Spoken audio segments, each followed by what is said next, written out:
The following program is brought to you by Naleo TV, the people's platform.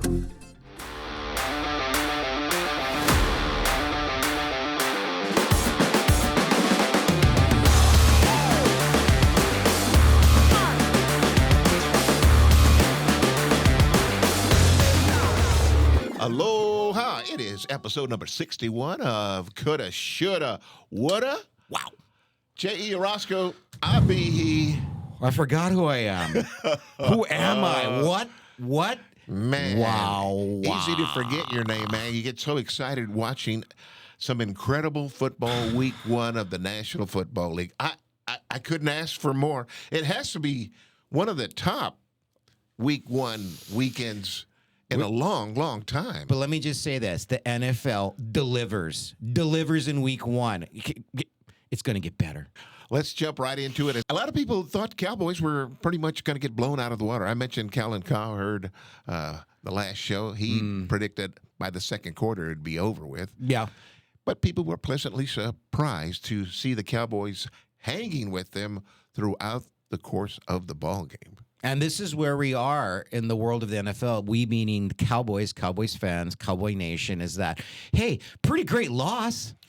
Yeah. Oh, wow. You guys aren't that bad. Well, the thing I like about it, it's a new era. It's a Schottenheimer era. Okay. We got a brand new coach, right? Mm-hmm. He's the new OC. And boy, I like what I saw from the early goings. But scripted play, right down the field they go, score a touchdown. Fair enough. Wow. Yeah. Back to back. Yep. Points. Dak's looking good. Dak's being aggressive. Dak's not on his back. He's not really throwing it into harm's way. We're kind of running the ball. It looks like there's a chance because one Mr. Jalen Carter decided not to play that day. Yeah. What a gift that was. Yeah. The middle of your defensive line gone. Not through injury, but through stupidity. Mental injury. Yeah. Yeah. Little what the brain fart? I don't know. Spitting incident. But anyway, so the Cowboys proved to people that they're not the same team that they were last year. There's a difference between winners and teams that lose games. I'm not going to call them losers, but there's winners and there's teams that don't win. There's three things that the Cowboys did that helped them lose that game. Only one turnover in the game. You're marching down. You're about to take the lead. Maybe. It's looking really good. Yes. It's outside the 10-yard line. Sanders fumbles the ball, recovered by the Eagles. The only good thing about that play was Dak made an incredible tackle that saved would have been a scoop and score. Easily game would have been over there. That's problem one. Is the only turnover in the game. We make it knocking on the door to take the lead. That's very deflating. Second problem I have with the Cowboys is winning teams don't drop passes. Jalen Hurts went deep on a ball. Guess what? Caught, set him up for a score. Dak goes deep, right in and out of CD Lamb's hands. Two of those were catchable. That last one, I'm that not he calling missed, that a drop. That's a difficult catch, but it's one that you're expecting a number one receiver, all pro, to make. There were two actual drops. That's what losing teams do. And the third thing a losing team does is off the field. What did we just say? Jalen Carter's not there. He's, there's your run stopper. Cowboys had success running the ball. They get the ball back with 3 minutes, all three timeouts, plenty of field to play with. They didn't run the ball one time. You know exactly what's coming. You put Dak back there and say, good luck, buddy. Just not smart. Well, Eberfluss defense for the Cowboys. Jalen, what has he been doing the whole afternoon? Tucking the ball and running with it. Yeah. You got third down, and I think it was 14. You don't have a spy on him to say wherever he goes, you're... Anyway, they didn't do that, and he runs for the first down, run out the clock. That was it. I'll give you that, and that's late game execution on defense. However, I will say my bright spots going away are Dak Prescott played with confidence, and it looked like it's his team now. With Micah being gone, he's taking control. He's very aggressive. He's very assertive. I'll give you that. Yeah. Played a decent game. Wasn't great, but he threw it with confidence. The second thing I liked is how well the defense did play. The defense, meaning Dallas's defense, played really good. They held Saquon down. They played really good in the second half, and they, meaning the Dallas D, gave the Dallas O a chance to win. But it wasn't quite there. The third thing I always will like is that we got Brandon Aubrey on our side, and he's the best kicker we could ask for, and he's just a machine. So there's 3 good things there. Well, there you go. That's what I got for you. Things look not so bleak for the Cowboy Nation right now. Not really, Okay. no. But yeah, I mean, okay, Still, great loss. 0-1 and 1-0 for Philadelphia. Great loss. So the next team that they've got on the schedule are the Giants. Okay. So that's a W. I'm saying that now. You're giving the Giants a W now. Yes. No, I'm just No, not the Giants. just checking in. Nonetheless, we'll go from there. Okay, Philadelphia, they got a pretty good ball game. Coming up. People were saying they didn't look that good. They won the game. They played it smart. No turnovers. They played it without their best defensive player. I mean, they're fine. They're fine. Jalen looked fine. He was great. Deep ball, beautiful. He knows how to play the game. Jalen's good. Got a pretty good ball game this week against Kansas City. Yeah, 0-1 Kansas City. Why are they 0-1? Well, because they didn't travel well. No, not at all, boy. And I think some teams have took our advice that we said just follow the Philadelphia game plan from the Super Bowl. We did say that. It sure seems like it worked there. And again, I say it worked, but Mahomes scrambling quite a bit there. Okay, but in the other side of the coin, I mentioned that at the beginning, the generational talent moving upward. Herbert saying, yes, I'm going to be here for a while. That kid can throw the rock. He played his best game he could play. He played it when he needed to play it. He had a terrible postseason game. His last memories of real football were really bad. This game was borderline immaculate. That being said, I don't know if this is a knock more. I don't know who to give credit for this or blame. A lot of his throws were wide open. He hit him in stride, but it wasn't a lot of sticky coverage throws he had to make. A few here and there, and he's good enough to do it. But a lot of his stuff was just put it over there, lead the receiver into the end zone. I don't know what that's about. Is that Chargers game calling and Herbert mastering the game to know where he's going to have the most separation for a particular receiver? Is it Spags' defense not being quite there? Are they not ready for something like that? Is it a drop-off maybe in Kansas City defense?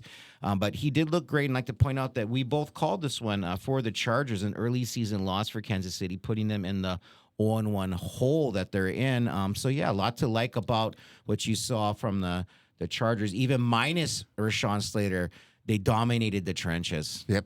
They did. Kansas City at the bottom of the AFC West. 0-1. Everybody else won. That's true. Even the Raiders were like, yeah, get in that cellar. We'll keep you there. Not only do they come out of that game with a loss, but Worthy gets hurt. Yeah, that's a problem. Off of Kelsey bumping into him coming over. And then Rashid has the suspension going on right now as well. Right. So, again, will they win the AFC? Overreaction here, huh? The AFC West? We picked them to. We can't change our picks after week one. There was a lot of good things to like from the Chiefs. There was some Mahomes magic out there. Kelsey caught a long touchdown pass. You got to like that. But Worthy being out is a big problem because Rice is out. And this happened last year. Last year, friendly fire. Mahomes took out Rashee Rice, and it changed their whole season. This year, Kelsey takes out Worthy. Their leading rusher in this game, too, was not Pacheco. Yeah, right. It was Mahomes. I don't think that's a good formula. Great start for the Chargers. I wouldn't be too concerned if I'm the Chiefs because I saw a lot of things I like, but they've got to shore things up on defense. Absolutely. Justin Herbert, 131.7 passer rating. And if you're looking at a team that's going to win a lot of games on defense, a tournament team, bad start. Bad start. But let's move on to the next ball game we had. Don't miss last week. Baltimore and Buffalo turned out to be the best game. Dog. It's going to go in the archives as a game you will watch on NFL Network a couple of times in the future. Sure. There, 100%. My gosh. Was it a 0.8% chance of winning with 4 minutes left in the ball game, trailing by 15 points? The Buffalo Bills says, I don't care if it's 0.8% chance. We have Josh Allen. And I got something for you. You know what Mrs. Hendricks said at that point in the game? 40-25. I had to leave the house. 4 minutes left now. I had to leave the house and run an errand at the worst possible time, although I'm going, it's 40-25. Bills got the ball. There's like 8 minutes of the drive. You know what? and so many other fans at the stadium left. I didn't want to leave. I had to run an errand. I'm a good dad. I did the dad job. But Mrs. Hendricks says 0.8% chance. You know what she said? 100% chance. You know why? Because we got Josh Allen. It's 100% chance we're coming back. She never gave up in that game. Man. And you're counting on the Ravens having to make a mistake at some point too, in order for that to come to fruition. I don't know how much of a mistake Derrick Henry fumbling is. It doesn't happen very darn often. It was huge. It doesn't happen very often. And if you want to say Josh Allen was the best player in the Bills to effectuate this amazing miracle win, the second best player was Ed Oliver. Not just for stripping that ball out, but he was a problem in the second half, not allowing them to even build further on that lead. You feel safe 15 points up with 8 minutes left? Yes. Not in this league. Not against the Bills. And the Ravens, their forte was defense. Harbaugh said, I had no qualms about trusting our defense. But I'm going, were you watching the same game? Yeah, you were watching because Josh was having his way. Especially at the end of the game. You want to trust your defense, that's fine. But you can't trust your defense to play 28 more plays than the Ravens. The Bills had 20 more offensive plays than the Ravens did. 28 total more. yardage, almost 600 yards. I don't know. 250 in the fourth quarter. Let's not forget that. How many quarterbacks had less than 250 yards passing for the whole game this week? I'll bet you it was more than 10. Josh Allen had 250 passing yards in the fourth quarter against the Ravens when they needed every yard. They needed every single one of those 250. And it's not like the DBs, they're going to run at this ball game. They know he's passing the ball. The throws were just immaculate. It was like that playoff Josh, the 13-second Josh, where the only reason he lost that game to the Chiefs is they just didn't have the ball last in overtime. But that's how good he was. It reminded me of that where he's determined. He's determined. He's throwing that ball. It's getting in there, and you're catching it, too. It's the kind of ball where, you're not dropping this. Oh, yeah. And if I throw a ball and it bounces chest. off of a hand, then you're catching it, the guy behind him. Yeah. Somebody catch this darn ball. Magical. The Bills outscored the Ravens 22-6 in the fourth quarter. But stop those 2-point tries. I have that as one of my notes. Sean McDermott, stop it. You took points off the board again. You had a perfectly good field goal, 1 point. Took the points off the board. I guess he just likes to make it interesting. Stop with all these failed 2-point conversions. 3 failed 2-point conversions. Yeah. That's 3 points with kicks. Boy, speaking of kickers, they had a really rough weekend. Lots of them, boy. Missed extra points, missed field goals that cost their teams. Well, some of them you kind of expected. Browns. Anyway, here we go. Detroit and Green Bay. Another good ball game, boy. I thought Bills Detroit was coming in there, and I thought that Aiden Hutchinson would just do gangbusters, but it didn't turn out that way. It was the Jordan Love show. I mentioned about that generational talent. This kid is going to be around for a while. My gosh. He just looked awesome. It was the Jordan Love show. I'm glad you put it that way. And Aiden Hutchinson was near invisible. I don't remember him even playing in that game. It was like watching the end of the regular season last year when he wasn't out there. And first game back, fine. But we're led to believe by his play and by others that he is a monster. He's always game time ready. And a lot of talk about he is the number one most impactful player on defense. Not all those other guys you talk about. Not Ed Oliver, not Micah Parsons, not people that actually made a difference this weekend and Monday or whatever, but him, and he wasn't out there. Now, unlike Justin Herbert, Jordan Love had to throw in some tight windows, and buddy, was he on fire. Some zip on the line there between defenders a couple of different times, boy. You know what? But I thought of you particularly because I said, Detroit is not Detroit. They lost Ben Johnson, their offensive coordinator. They lost their DC, Aaron Glenn. Both sides of the ball did not look very good to me. You know how you know you're having trouble on defense, and probably a lot of it is not on the field, but it's the calculations and looking at things and calling and scheming up plays, is that not only was Jordan Love on fire, he distributed a ball to 10 different receivers. Not wide receivers, but 10 different players caught the ball. I think on one drive he was 6 for 6. With 6 different people? 5 different receivers there. He picked somebody out of stand and said, get out here. You don't need pads. Just run an out route. I'm going to put it right in your hands. Get us a first down. He could throw it to anybody on that day. Anybody. Well, Sterling Sharp could have come out and ran a route. He would have hit Sterling Sharp. The guy was on fire that day, boy. All credit due to Jordan Love. And again, can't neglect to say Micah Parsons did make an impact on the game. Got his first sack of Goff later on in the ball game there. The score isn't indicative of the actual dominance that the Green Bay did. Agree. They had that one catch by the I think it was a tight end. It might have been a wide receiver. Sure, yeah. Beautiful catch and everything, Yeah. but cosmetic touchdown, as I call them, at the end of the ball game. Didn't make any difference. Hey, I'm with you, but 14 points isn't dominant enough. It wasn't a 14-point game. It was a 20-point game.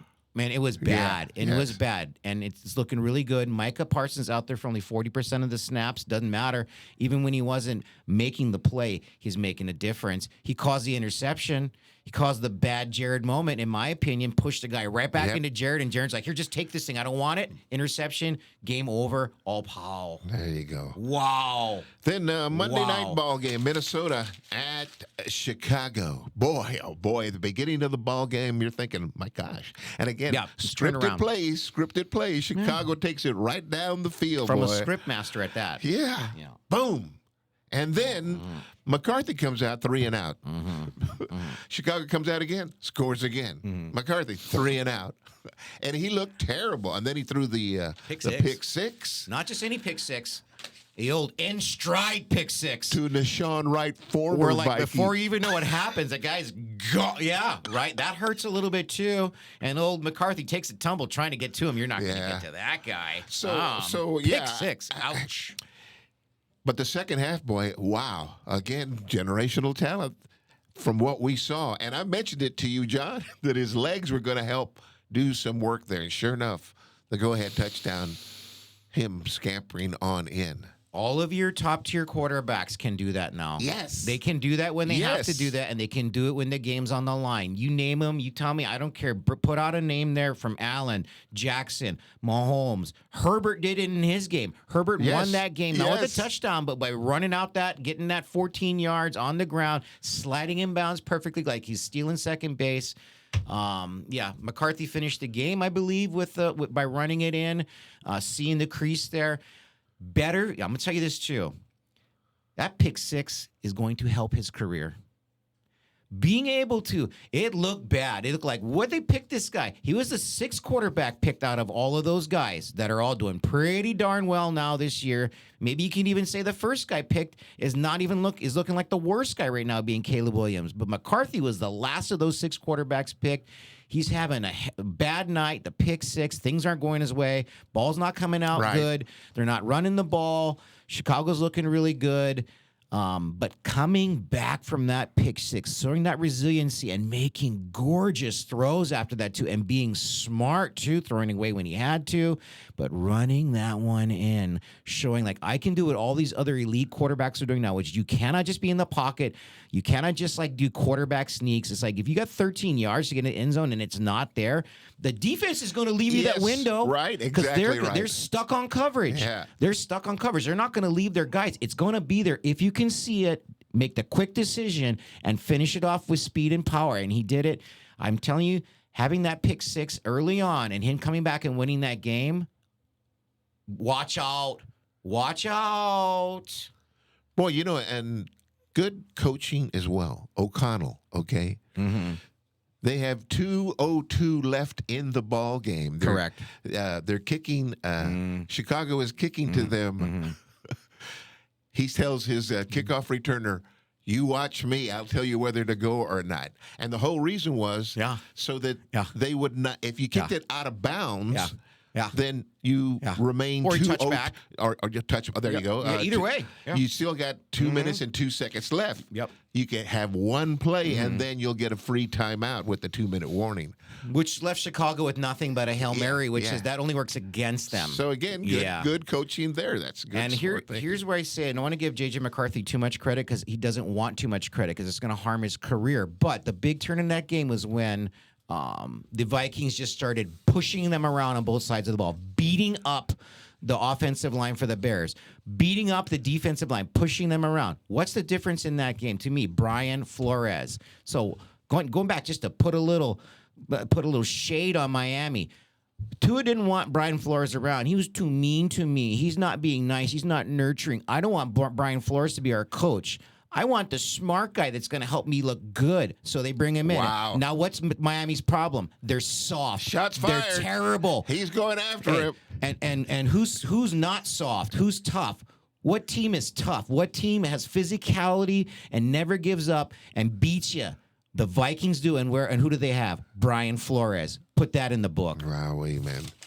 Yeah, there were some editorials going on in the Miami papers about hot that very seat? thing. Yeah. Hot seat? Yeah, boy. You better get some shorter shorts. It's getting hotter. All right, well, here we go. These are the 5 games we've deemed worthy of your attention. Can't be as good as the last 5, or could they? We'll go with number 1, man. In the hot do you seat got? Hot seat. Philadelphia at Kansas City. Yeah. 0-2? 0-2. A replay of the Super Bowl. But, yeah. There's that. Ooh, they don't even want to say that. 0-2? Could it be? Will they go revenge 0-2? How does this work? And you're going to KC, man. Wow. So this has got to be the number 1 game of the week. Jalen Carter, I believe, is going to have a big game. He's also going to have duct tape on his mouth before the game starts. He's going to try to make up for what he did wrong. Oh. Okay, yeah. So, yeah. Watch out. I don't want that guy coming over vengeance game. And Kenzie's like, we didn't even do anything. Can't you save this for the Cowboys? Pretty much had his way with them in the Super Bowl. So had his way with everybody all the time. That's number 1. What do you like there? I'm going to Philadelphia. I can't see Philadelphia, especially, and then added incentive for Philadelphia. Oh, everybody's saying the Cowboys were a lot better. We just didn't have a good game. Yeah. We'll show you a complete game. Yeah. Okay, we'll find out now. But Kansas City, man, you can't go 0-2, man. They can't go 0-2, especially with everybody else 1-0 in their division. But the problem I'm having is that I think Philadelphia beats them at every position.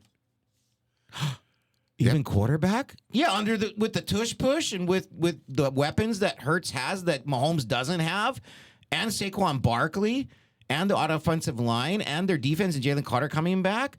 If Kansas City finds a way to win this game, and even if it's in their old ways where they get those special penalties called and things of that nature, a season-saving win, I should say, if they can find a way. But I don't see it. I got Philly. Your score? Throw one out. 27-17, 10-point spread. Eagles are just like cruising in at the end. Well, I said 35-17. Fair enough. How you like that? I love it. I mean, I feel bad for the Chiefs at some point, maybe. No. Number 2 ball game. Forget them. The Washington Commanders. Yeah. At the Green Bay Packers. Coming off a not very impressive win against the Giants, so they held them to 6 points. That's not surprising. It's Russell Wilson. They got to play the Packers. That's a really nice, juicy matchup. Packers at home. Yeah, I'm going to say the same thing. It's like I don't want to bet against Jaden Daniels, but I just look at all the parts out there and all of those receivers, 10 different receivers that Love was able to go to, just the options he has there. Micah Parsons is going to play more than he did in week 1. He's going to cause problems. The Commanders are an older team. I guess that's not so bad early in the season because you're not all beat up yet, but it's just so lopsided for the Packers right now, and they're riding high. It would take a lot of like bonehead plays for the Packers, for the Commanders to win this game. So I'm going to take the Packers in a close 27-23 win because the Commanders are okay. They're just not as good as the Packers. Well, I love the Packers right now. I'm going the Pack 24-17. Beautiful. Yeah. Yeah. And again, generational talent. Jaden Daniels is another one up and comer. By the way, man, Green Bay. 2 years running, last year and this year, youngest team in the NFL. Grown up before our eyes. Wow, man. Maybe grown up all the way to San Francisco for the Super Bowl. Number Maybe 3 ball game. Long way away. Yeah. Chicago 0-1. Yeah. At Detroit 0-1. And I know why you picked this one because 0-2 is Aloha. Probably. I mean, I know it's early, but it's a steep hill to climb, and I think it's a steep hill to climb for the Bears. Division I don't game, know who man. to. Let me tell you something. This is a pick'em game, as they call them. I don't know. I don't know about. And where's this being played? At Detroit. At Detroit. I'll give the home team the win. Although, Wow.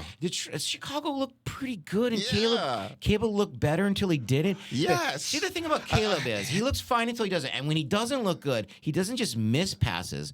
He throws in the wrong stadium. Wow. It's Wide just terrible. margin, man. Oh. You don't even have a chance for a pass interference. That thing is uncatchable. Oh. With that being said, I'm going with Chicago, man. I'm going Chicago going to be able to put it together. The head coach, Johnson, will put together 27 points for his team. And Detroit, I think, has their defensive woes right now. I'm going to pick the team I want to win because I've decided I'm going to do that this year. I'm not going to think too much about who I think's going to win. I'm going to pick the team I want to win. I prefer that the Bears win at this point. Let's just bury the Lions. Go Bears. I'm picking the Bears. Any kind of score. Yeah. 7-6. Defensive struggle. It's a defensive struggle, I don't ladies and think gentlemen. either one of them are very good teams. 7-6. 7-6. Yeah, 7-6 Bears on the Bears, road. okay. Yeah. The number 4 game is Jacksonville at Cincinnati. Jacksonville 1-0. They're both Aiden undefeated. Tyron, my apologies, Aiden. Might be the last time they're 1-0. undefeated. 1-0. Yeah. Still in the hunt for the Super Bowl. Yeah. Okay. Yeah. At Cincinnati, 1-0. 1-0. First time they've been 1-0 in a long time. Yeah, boy, a couple Exciting. of years, man. They always get to the slow start. But here we go. Barely. Jacksonville, again, the whole Hunter thing is still going on. Yeah. He played a good amount of snaps and such. Nothing spectacular. Trevor Lawrence doing pretty good there. All right. Again, they're expecting big things from him, boy. But Joe Burrows, I didn't hear They much didn't look from that Chase. good. They I didn't thought we look that expected a good. lot more. I did not watch the entirety of that game. I saw some clips. I don't know what happened, but winning by 1 against the Browns in your opener when you're supposed to be Shoulda coming lost. on fire. When I'm going to take the team I want to win. Again, I don't think I have nothing against Jacksonville. I picked them as my sleeper team this year. So if they do beat the Bengals, they're 2-0. My sleeper prediction's looking pretty cherry. So I'm going to go with the Bengals winning a much more high-scoring game than the Bears beating the Lions 7-6. I'm going to say that Burrow and company are able to put up 31 points on Jacksonville. That's going to barely be able to muster 19 points. So 31-19 Cincinnati. Okay, well, I'm going with Jacksonville. I love it. Why? 27-23. How does this play out? I just think that they're putting it together. Okay. I think that Liam Cohen coming over from the Bucks. Yeah. Mm-hmm. Onward they go. That is number 4. Number 5, in the 5th game that you don't want to miss, Seattle 0-1 at Pittsburgh with Aaron Rodgers 1-0, celebrating that we're going to the Super Bowl. So there's a bunch of other games other than that. This one made it into your top 5. Tell me what you're looking at that game and why it's important for NFL addicts. The Sam Darnold story, will it be able to rectify itself after an 0-1 start? Again, Seattle can't afford to lose too many ball games there. No. And then I look at Pittsburgh. Aaron Rodgers still got some gas left in the tank. He's not one of the aforementioned running quarterbacks. He'll roll out to the right, but you're not going to see him dash down for 40-plus yard. Okay, so Seahawks are 0-1, if I'm Right. not mistaken, right? And everybody else in the division is 1-0. So that's what makes this a big game. First and foremost is cannot go down 0-2 and have any of those other teams pick up a win and have this early season deficit in your division. It's only 2 games. We're not going to keep having that talk. It matters. So the pressure's on them. I don't believe in Sam Darnold. Nah. I picked the Steelers to be last in their division. I'm sticking with that, but I'm also picking the Steelers to win this game, and I want them to win this game, and I want Aaron Rodgers to play well because Justin Fields' best game of his career, and Aaron Rodgers takes that moment of glory from it. That's the kind of guy Aaron Rodgers is. but I'm okay. I'm going to take the Steelers. Steelers By 10. By No, by 4. 21-17. 21-17. Well, I got the Steelers 27-17. So there you go. Well, there you go. Those are the 5 ball games that we encourage you to check out. Hopefully your team is continuing in the upward trend. Jay Roscoe, John Hendricks. It is Coulda, Shoulda, Woulda, episode number 61. Thank you very much for watching. Until next week, we bid you a fond aloha. Oh, yeah.